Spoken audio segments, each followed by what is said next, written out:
Gentlemen, here is something I notice consistently in the men who walk into my clinic at 60, 65, 70 years old, and it is not what most of them expect me to say. The men who are maintaining the strongest testosterone levels, the best vascular health, and the most sustained physical energy are not always the ones doing the most.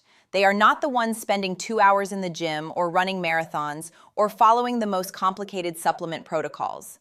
They are, in a disproportionate number of cases, the ones who walk, deliberately, daily, in a specific way that most men have never been taught. And when I tell them that the way they walk, the pattern, the intensity, the terrain, the duration, is one of the most powerful and underutilized tools for supporting natural testosterone production available to a man over 60, most of them look at me like I've said something they weren't expecting to hear from a urologist. But the research is clear, and today I'm going to show you exactly what it says. I'm Dr. Jocelyn Carter, a urologist with over a decade of clinical experience working with men over 60 on natural hormone optimization, vascular health, and the lifestyle foundations that determine how a man's body actually functions as he ages. I want to challenge something you may have been told, that testosterone decline after 60 is a fixed trajectory, a biological inevitability that exercise can slow at best, but never meaningfully reverse. In my clinical experience and in the research I follow closely, that belief is far more negotiable than most men realize. Today, we are going to cover exactly how to walk for natural testosterone support, the pace, the structure, the terrain, the timing, and the specific physiological reasons why each element matters. This is not generic fitness advice. This is a targeted, evidence-guided protocol built on what we now understand about how the male endocrine system responds to movement after 60. Before we continue, drop a comment below and tell me one thing about your testosterone or your energy after 60 that you've accepted as permanent. I want to know what you're carrying, because what you've accepted may not be as permanent as you think. Let me start with the biology, because understanding why walking affects testosterone is what will make you actually do this consistently, rather than treating it as just another piece of advice. Testosterone production in men is governed by the hypothalamic pituitary gonadal axis, a hormonal signaling chain that begins in the brain and ends in the Leydig cells of the testes, where testosterone is manufactured. This axis is exquisitely sensitive to physiological inputs. It responds to sleep, it responds to stress, it responds to body composition, and it responds in documented and measurable ways to physical activity, specifically to the type, intensity, and duration of that activity. Here is what most men are not told. Not all exercise raises testosterone. Some forms of exercise, particularly prolonged, high-intensity endurance exercise without adequate recovery, actually suppress it by elevating cortisol, which is physiologically antagonistic to testosterone production. The relationship between exercise and testosterone is not linear. It is specific. And walking, when structured correctly, sits in a sweet spot that research has identified as particularly favorable for men over 60. Stimulating the hormonal and vascular responses that support testosterone without triggering the cortisol-driven suppression that can accompany more intense exercise in aging men. This is the first thing to understand. The goal is not to exhaust yourself. The goal is to stimulate repeatedly and consistently the specific physiological responses that tell your body testosterone production is worth maintaining. The first element of the protocol is pace, and this is where most men who walk for health are leaving significant benefit on the table. A casual, unstructured stroll produces real cardiovascular benefit, but generates a relatively modest hormonal response. The pace that research has most consistently associated with favorable testosterone and growth hormone responses in men over 60 is what exercise physiologists call brisk walking, a pace that elevates your heart rate to roughly 60 to 70% of your maximum, produces noticeable but sustainable breathing effort, and creates enough muscular demand that your legs and core are actively working, rather than simply carrying you forward. For most men over 60, this translates to approximately a 17 to 20 minute per mile pace. Fast enough that holding a full conversation requires some effort, slow enough that you can sustain it for 30 to 45 minutes without stopping. This pace creates the metabolic and hormonal stimulus that a leisurely walk does not, while remaining well within the physiological tolerance of most men in this age group, including those with mild cardiovascular considerations. The second element is interval variation, and this single modification, layered into a regular walking routine, has perhaps the most significant impact on testosterone-relevant hormonal response of any adjustment I will describe today. Interval walking means alternating between your brisk base pace and periods of higher intensity effort.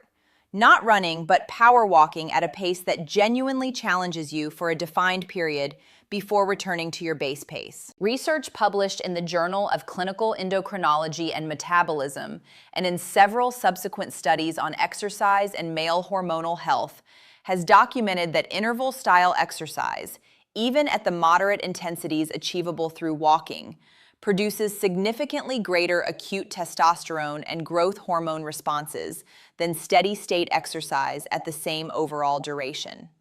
The mechanism involves the recruitment of fast-twitch muscle fibers, which generate a stronger anabolic hormonal signal, and the metabolic demand created by intensity variation, which drives a more pronounced pituitary response. A practical interval structure for men over 60 looks like this. After a 5-minute warm-up at an easy pace, alternate 90 seconds of power walking at near maximum walking effort with 90 seconds of recovery at your comfortable brisk pace. Repeat this cycle 8 to 10 times. Finish with 5 minutes of easy walking to cool down. Total duration approximately 30 to 35 minutes. This structure is accessible to most men over 60, requires no equipment, and can be done on any surface. It is not complicated. It is consistent application of what the research supports. The third element is terrain, and here the research points to something specific and actionable. Walking on varied or inclined terrain produces substantially greater muscular demand than flat surface walking at the same pace. Incline walking specifically recruits the gluteal muscles, the hamstrings, and the hip flexors more intensely than flat walking, and these are among the largest muscle groups in the body. The hormonal principle at work here is fundamental. Larger muscle group recruitment produces a larger anabolic hormonal response. Studies examining incline treadmill walking versus flat walking at matched pace and duration consistently show greater growth hormone and testosterone responses in the incline condition. For men over 60 walking outdoors, this means deliberately choosing routes that include hills rather than avoiding them. Even a modest incline, 3 to 5% grade, meaningfully increases the hormonal stimulus of a walk. For men using treadmills, setting a consistent incline of 3 to 5% throughout the walk is a simple adjustment that significantly amplifies the endocrine benefit. If neither outdoor hills nor treadmill access is available, walking on grass, gravel, or uneven surfaces rather than flat pavement increases the proprioceptive demand on lower limb muscles and produces a modestly greater muscular engagement. Terrain is a lever. Use it. The fourth element is timing, and this is one that connects directly to the circadian biology of testosterone in aging men. Testosterone in men follows a diurnal rhythm. Levels peak in the morning, typically between 7 and 10 in the morning, and decline across the day. This rhythm becomes less pronounced with age, but it does not disappear. Research on exercise timing and testosterone has found that morning exercise, performed during or just after the natural testosterone peak, produces the most favorable interaction between exercise-induced hormonal stimulation and the existing hormonal environment. Walking in the morning, particularly in the window between 7 and 10, does not just benefit from higher baseline testosterone. It appears to reinforce and extend the morning testosterone peak through the additional hormonal stimulus of movement. There is a secondary timing consideration that is equally important.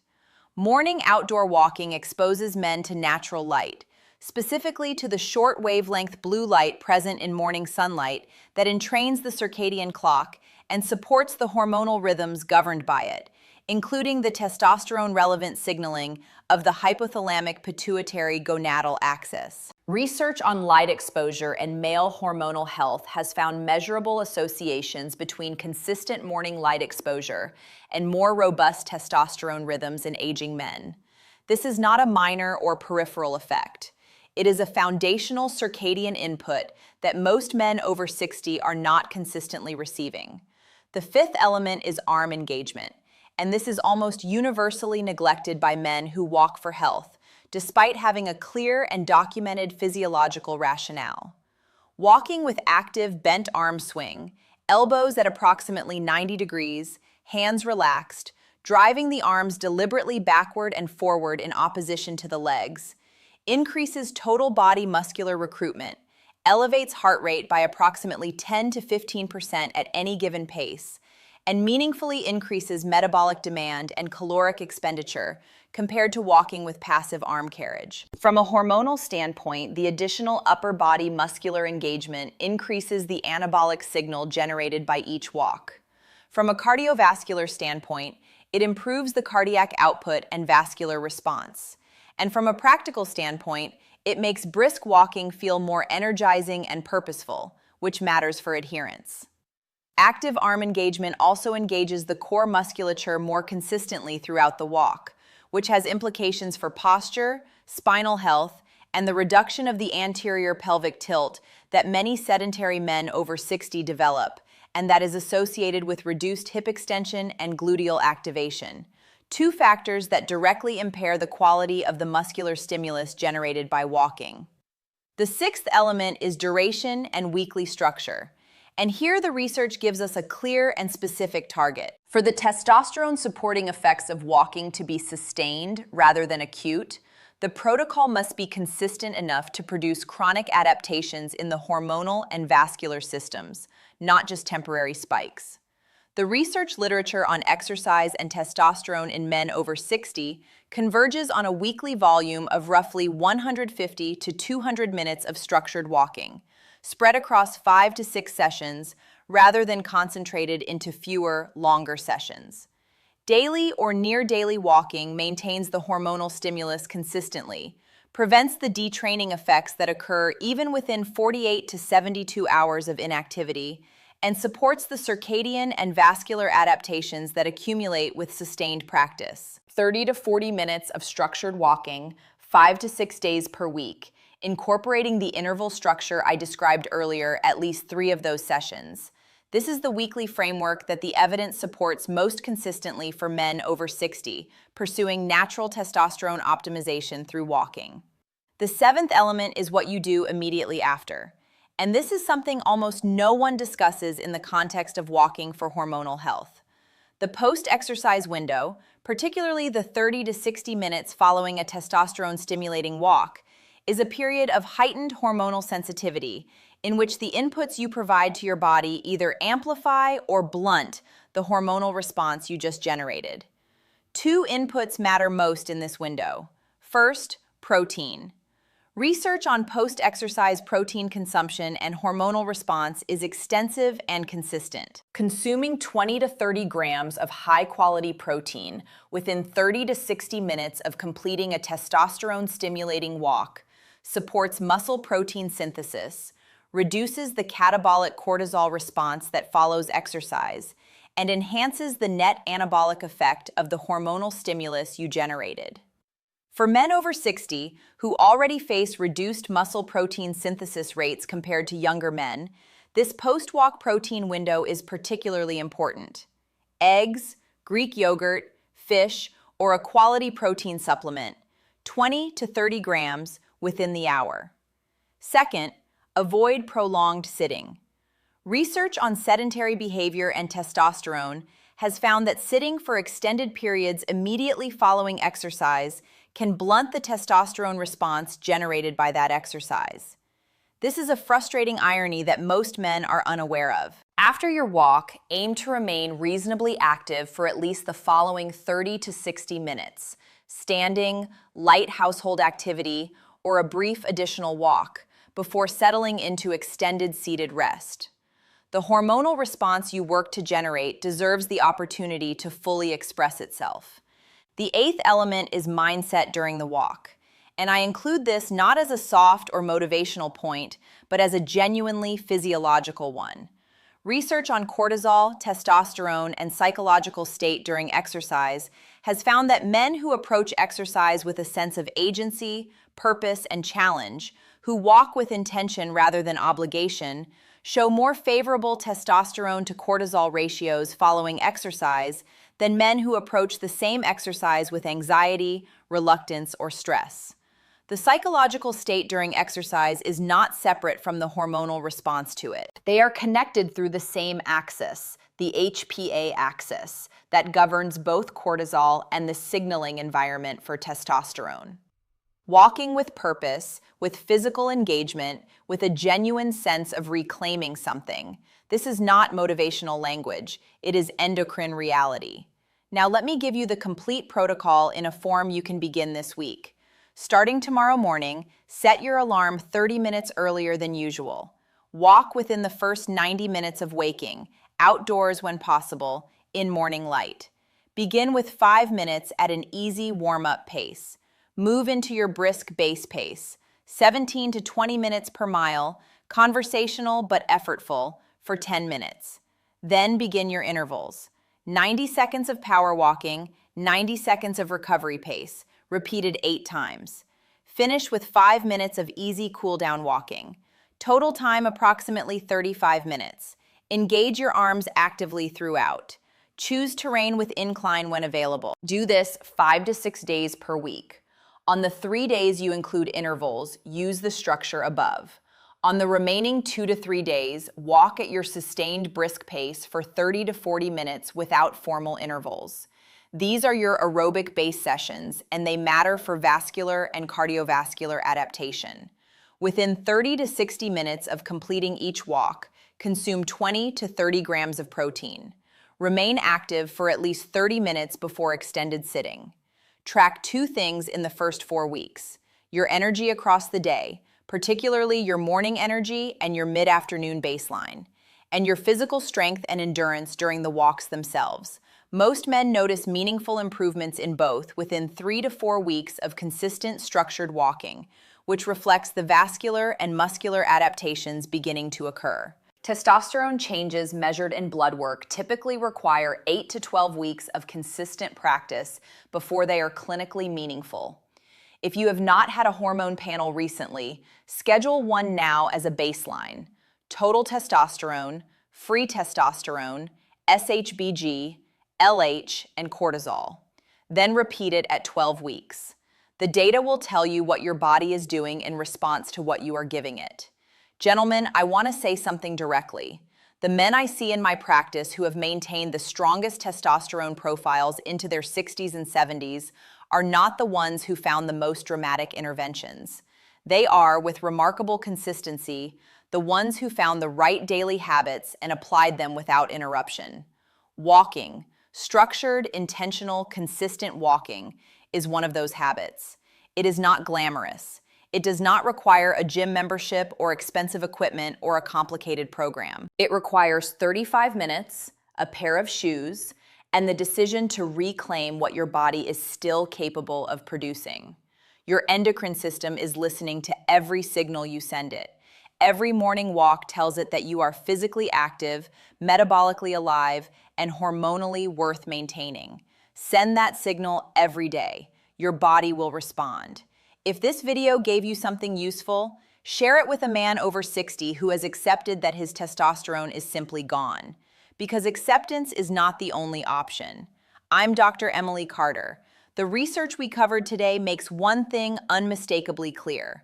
The way you walk, when you walk, and how consistently you walk are among the most powerful natural inputs available to a man over 60 for supporting testosterone production.